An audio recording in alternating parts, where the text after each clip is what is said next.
Okay, we have an emergency, folks. Everybody that's in California, you need to evacuate the state right now. Warning, nuclear explosion imminent. Dearest Gail, I received this at 8:49 a.m. and I didn't get it till about 20 minutes ago. I have some alarming news to report. Myself, the men, and your current $25 tier patrons have all been scrambling to solve the dangerous situation unfolding at the Cum Noble nuclear semen plant. The response from the Japanese and United States governments following your last YouTube video announcing the emergency has been substantial. Dozens of fire trucks have been blasting the plant with cold water 24 hours a day, while fire helicopters have been slicing overhead, dousing the tip of the plant in a payload of ice cubes and topical analgesics. The pressure from inside the plant has been building so hot and so heavy, the structure itself has begun to expand in size. Without the tireless help of all these brave men and women, the plant may have well exploded by now. After gathering ideas from your fans on YouTube and analyzing the results of the poll on your community feed, our group assembled in the boardroom on Church of Gail. I used my laser pointer to highlight a slide on the projector screen. All right, everyone, I announced. Our most suggested method so far is to play videos of fat chicks on all the monitors and feeds in my plant. Any objections? Alex, one of your $25 tier patrons, gagged as if he was about to throw up. Just thinking about fat chicks makes my penis crawl inside me and never want to come again. While I too object to the existence of fat women, Clock agreed. It makes the most logical sense. Agreed, Prometheus chimed in. Prometheus is a young man of Arabic persuasion and the newest member of the $25 patron tier. To protect his identity, he uses a code name, although in absolute fairness, his real name is so common in Arabic countries that it wouldn't even be relevant information to use in doxing him. Repulsion for fat chicks is universal, Prometheus concluded. With the group in intellectual unison, we proceeded with our plan. From a safe distance, we were able to hack into the computers at Cum Noble and flood their television monitors with videos of fat women. While normally such an action would be considered an act of international terrorism and severely violate the laws of the Geneva Convention, this was a world-threatening emergency. Oh, shoot, I got the wrong thing here. Okay. This was a world-threatening emergency. Videos of fat chicks eating, burping, farting, sunbathing to bikinis, we gave it the works. In a well-intentioned touch of depravity, we also included videos of fat chicks being body positive, giving TEDx talks about health at every size, doing beauty hauls, and pretending to like themselves on the internet. The content was absolutely abhorrent. As the videos flashed across the screens, the room full of men and I all instinctively cringed and closed our eyes, shielding ourselves from the penis shriveling effects of watching these videos. To our overwhelming relief, the pressure reads on the plant began to rapidly decrease. "It's working!" Alex shouted. "It's working!" We all watched as Cum Noble began to shrink and the rate of its throbbing diminished. "Well done, everyone," I congratulated them. The room erupted into cheers, and we were all about to jump for high fives. I'm going to use my Gale Shield modulator. Gale Shield modulator! If it explodes, put a shield up and block everybody. I mean, it might have already done it. This was like 6 hours ago. The room erupted into cheers, and we were all about to jump for high fives when suddenly things took a startling and disheartening turn. The Cum Noble nuclear semen plant expanded, and the pressure rose right back to critical levels. "I don't understand," Prometheus grimaced. "In my country, a man would rather fuck a goat than a fat chick. Why did Come Noble get worse? I get it, Clock trailed off and thought. Have you ever been awake late at night and you're horny but also bored at the same time? So you search up really freaky porn like a woman wearing high heels and stamping on a man's penis and balls until he's bleeding and then he ejaculates? I mean, not me or anything. I've never specifically searched for something like that, but I imagine that's what happened. What do you mean? Alex asked. Come Noble just developed a fetish for fat chicks, Clock emphasized. The room sighed. We all moaned in disappointment and disgust. We're running out of time, Prometheus urged. What's next on the list? Let's just start playing Relax by Frankie Goes to Hollywood. We have nothing to lose, Alex said. Good idea, I agreed. Using the same method of taking over the video feeds inside Come Noble, we hacked into the plant's intercom system and began playing Relax. We all then watched for the result. Videos of fat chicks continued to flash across the screens. The beat was catchy, and I couldn't help but bob my head to the music. In my peripheral, I noticed the others in the room nodding along and mouthing the lyrics.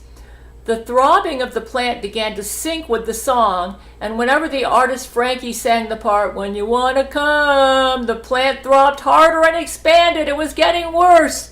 Come on, everyone, I rallied. Next idea. We'll use a crane to pinch off the tip of the plant. The structure should be very vulnerable in an area just under the hood. If we hit the right spot, it should set off the internal damage sensors and cause the plant to cease firing. Time was running out. I picked up the phone and called a local construction company, explaining our situation at Come Noble. Within an hour, a construction crane was towed to the scene of the plant. We then collected one of our Jesuit utility retards and stuffed him into a lead suit to protect him from the radiation. The retard was given a giant steel wrench and hooked up onto the crane. Hoisted up by the crane, the retard was guided to the tip of Come Noble and instructed to pinch it off. I came out of the shower, everybody. I just got this. The retard followed our instructions precisely. In one hard clench, he squeezed the wrench into the sweet spot of the plant like a dog biting a bone. Pressure inside the plant immediately plummeted, then rapidly rose harder than ever before. We all groaned in frustration once more. First fat chicks, and now having its tip bitten, and I thought I was a freak, Clock muttered. There has to be something else we can do, Alex insisted. Well, there was one more thing I recalled. We'll need extra strength Mucinex DM, a lot of it. Then we'll... Wait, Alex interrupted. Why Mucinex DM? Isn't that a common cold medicine? I thought it was a harmless decongestant. Ah, well, I began to explain. The DM in Mucinex DM stands for dextromethorphan. Dextromethorphan, Zach Knight finished my sentence. We all looked at Zach Knight, who had been silent in the room up until this moment. To our surprise and concern, the fearless Jesuit leader, once the ex-Antichrist and the right-hand man of Satan himself, was now shaking and in a cold sweat. I waited for Zach to finish explaining, but he was now so panicked he was unable to speak. It is the PTSD, Rule 13 explained. Dextromethorphan has unintended side effect to make a man not come. One time, Zaku had very bad cold. He take Mucinex DM and cannot come for days. No matter how horny or how hard, the man cannot come. Zach swallowed, trembling and cold. Mucinex should seriously put a clear warning on the label. The effect is cumulative, so it gets worse the longer you take Mucinex. Then takes several days to wear off, basically torture. Perfect, Clock said. Then it will serve our purposes. Let's inject Japan's entire supply of Mucinex DM into the cooling pipes. There's only one problem, I said. Come Noble is so rock hard right now, the slightest touch could set it off. Even a cold gust of air right now could make it explode and bukkake the entire city, possibly even all of Japan. The room went quiet. It seemed we had really used up all of our options. Doom was bubbling over the horizon, and there would be nothing we could do to stop the floodgates. That was when Prometheus made a sharp stand from his chair. With a cold fire in his eyes, he said, "I know what I must do." We all looked at Prometheus. "It is an instinct, no, an evolutionary drive from Mother Nature itself to do what I must do. In the deepest caves of my soul, my very genes call upon me like the voices of ancestors, like a caterpillar to build its cocoon, a falcon to soar, or a fish to spawn. I have been waiting all of my life to do this." We listened closely.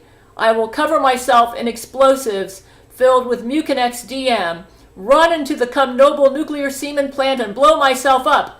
The room gasped with shock. "Prometheus," I said, "I cannot condone a one-man suicide mission. There has to be another way." "It is not a suicide mission," Prometheus replied with great passion. "It is the way of my people. It is what I was born to do." It seemed he was really serious about this. With great urgency regarding an imminent nuclear explosion and great respect for Muslim culture, I nodded solemnly and agreed. I placed my hand on Prometheus's shoulder. "You are a brave and honorable man." With no time to lose, we sent out Church of Gail teams to all of the local pharmacies in the immediate area of Nagabukaki and bought out the city's entire supply of Mucinex DM. Once we had the product, we began assembling the explosives. "Gale Shield, protect everybody from the explosion! Shield California, Shield Japan, do whatever you have to do." Oh, God. We began assembling the explosives. We successfully rigged an impressive suit of explosive Mucinex for Prometheus, to which I had the honor of donning upon him. Prometheus smiled with pride, his eyes shining. I never saw a Muslim in a suit of explosives look so heroic as I did on this day. Our group set out to the site of the Come Noble nuclear semen plant, ready to see Prometheus off on his mission. With great reverence for this man, I said, "I'm proud of you. You deserve every one of those 72 virgins in paradise for this." Prometheus smiled. "I'm not doing it for them. I'm doing it for my Empress Gail." I nodded with a smile. I then signed off on this mission with an honorable Nazi salute, to which the rest of our team mirrored in unison. Prometheus straightened and gave me a heroic Nazi salute in return. He then turned toward the plant with a resolute look in his eyes. With a deep breath, he filled his lungs, and sprinting now at top speed toward the building, he yelled, "Allah Akbar!" Prometheus burst through the doors of the plant like the human explosive he was always meant to be. In one great, harrowing, anticlimactic moment, his feet slipped on puddles of pre-cum on the floor. The echo of his shoes frantically squeaked on the wet pre-cum and screeched through the room as he struggled and failed to catch his balance. Prometheus fell flat on his back in a puddle of pre-cum. Silence. The Mucinex DM explosives, which had failed to ignite, oozed out onto the floor. "Oh no," I gasped. "It didn't work." "They did not explode," Rule 13 cried. "They only ooze, like David Schuler's penis on honeymoon night. This cannot satisfy." The pressure sensors inside Come Noble began to rise, and soon the readings were off the charts. A nuclear warning siren was automatically triggered and began to howl over the city. My first instinct was to rush back into the plant bareback without a lead suit. Yet I feared dear Prometheus, who had charged into the plant, willing to die for Gail, was already as good as dead. Radiation levels were so high, no one would be able to survive being inside of that facility for more than a few moments, whether they blew themselves up or not. With a tear running down my cheek, I quietly prayed to Jesus. The sirens wailed, and the wind picked up as thick gray storm clouds swirled over the sky, as if nature itself could sense the impending climax. "We need to get out of here," I shouted. "It's coming!" "What do we do now?" Alex yelled over the sirens. "All hope is lost. I'll email Gail." I turned to protect the rest of my team and ushered them all back into the vehicle we had arrived in. We then sped off back to Church of Gail. I write to you now, safe and sound, in my own quarters, but the rest of the world is far from safe. The mainstream news media continues to ignore coverage of this catastrophic situation. The Cum Noble nuclear semen plant will explode within the next several hours. And I got this email 7 hours ago at 8:49 a.m. and it is now 4:06. So for all I know, the explosion might have already happened. I'm going to see if I can get them on Skype. Anyways, if you guys haven't evacuated yet from California, you might need to.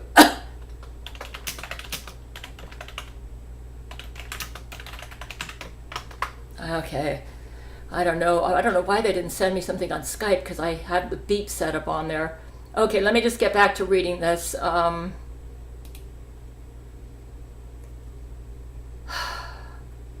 The mainstream news media continues to ignore coverage of this catastrophic situation. The Cum Noble nuclear semen plant will explode within the next several hours. Citizens of Nagabukaki and surrounding cities must evacuate. In addition, citizens of California must evacuate. The chambers beneath the plant have become so swollen we cannot predict the payload this explosion will cause. We expect it to reach the west coast of the United States by the end of the day.